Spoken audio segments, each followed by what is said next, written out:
occasionally you anticipate that people will make a mistake. Let's say you've got 5 things you want to file, and you've got Smith versus Jones, and you might have in remarriage of Thompson, and you accidentally typed in remarriage of Thompson and put the Jones document on there. Okay, if you do that and you file it, and then recognize that you made that mistake, the rules say please don't refile the document. At your first opportunity, call the clerk's office, let them know that that's what happened. They can look for it and then straighten it out. Otherwise, you're going to get multiple documents, and I think it will be a bigger mess for Diane's staff to try to figure out what you meant, and they're still going to have to call you and try to sort it out.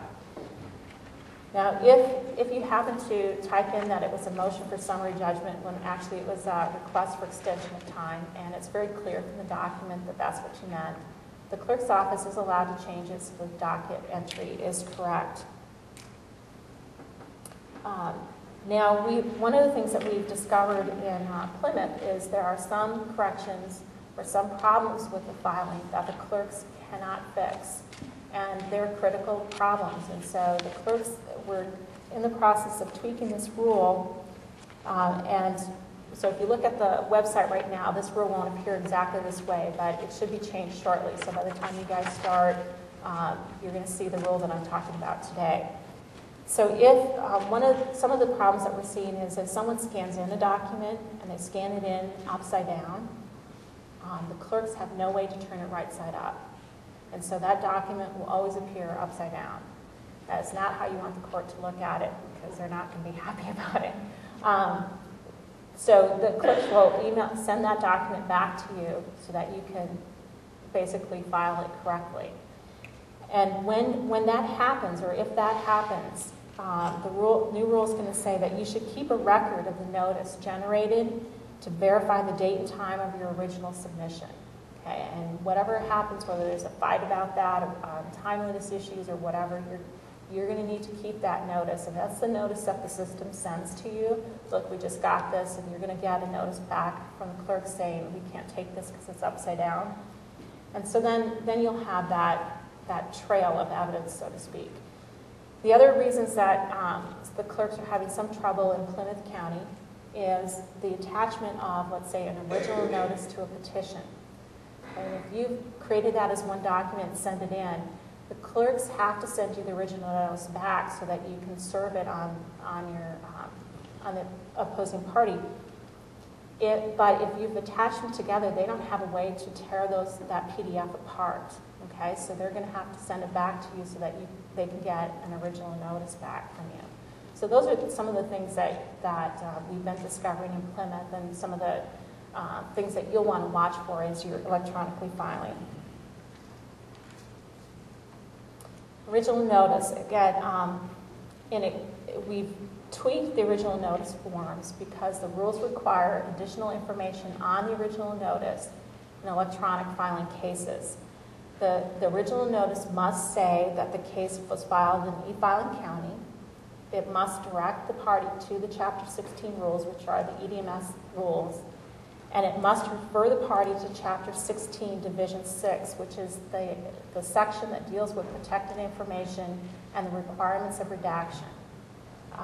And I believe we have an original notice form out there, don't we, Diana?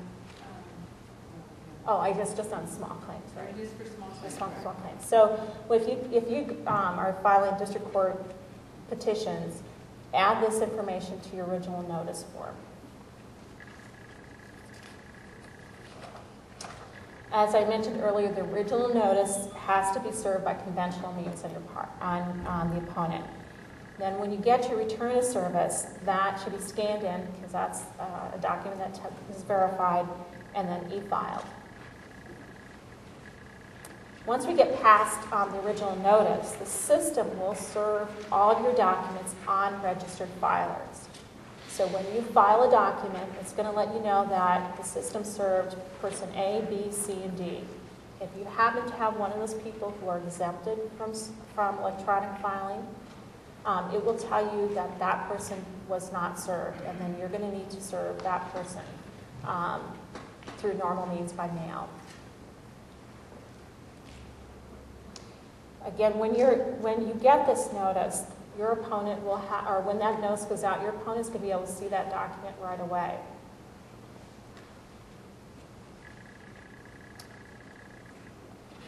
All right, now this is something our vendors really talked a lot about with the Business Advisory Committee. Because originally we thought we would just do this all by email, and that would be the main way that notice was sent to a filer that something was filed. The vendors pointed out any number of problems with email. You have spam filters that aren't working quite accurately. You have issues with various email providers and whatnot. So the key method of actually notice, what you have to consider is the notice that's posted on the filer's interface. Okay, so that means when you log into the EDMS system, you're going to be able to go and say, what are my notifications on my cases? And you push a button and it says, these documents are filed in these different cases. You're going to see them right there. They're very easy to see. It's a big green button. You need to set somebody up in your office that checks that every day. That is your key notification. Your email notification that pops up in your email box, I think you should consider more as a courtesy notice, just because of the problems with email. And I've talked to a Supreme Court Justice who used to practice in federal court, and he was getting notices in his email box from the federal court, and then they had someone work on their computer and discovered some of those notices went straight to spam, the spam filter, despite the fact that some were coming through. So that's kind of something that the court would have no control over, but could put you in a bind. So have someone check just log in every day or twice a day, just like you would get your mail, and check those notices. Okay, service of non-registered parties. Now these are people who have been exempted from the system, or maybe at the beginning haven't registered yet. The system will not serve them, so you will have to serve them by paper. Okay? Now, if they happen to file a document, and we've had experience at the appellate court level on a number of cases where a non-registered filer tends to forget, or I should say a self-represented party, some of them tend to forget to serve the other side, and that creates a lot of problems. Well, if they file something in the court and the clerk will scan it in because they're an exempted party, as soon as that happens, you will get a copy of the document. So that should allay some fears in that regard. Now this one I don't have a slide for, but under Rule 16.319, similar to our Rule of Civil Procedure 1.443 sub 2, when someone serves you a document by mail, you have 3 additional days to respond. Right? You get to add those 3 days to your time. One of the public comments we got was, please keep this consistent across the board. I don't want to try to figure out if this person received notice by paper and this one got it electronically, and whether this case was a paper case in Story County or an e-file case, or whether I'm in Story County or if I'm in Polk that's not e-filed yet. For our peace of mind, keep it consistent across the board. So just like with mail, you still have that 3-day built in with email, even though you're going to get instant service or instant access to your documents with electronic service. Okay. Now, confidential cases. How do you intervene in those or file in those if you're a non-party? And I'm going to talk about 2 different types here because we're going to start with the China case, the child needed assistance case. District courts often see, or frequently see, grandparents attempting to intervene in those cases.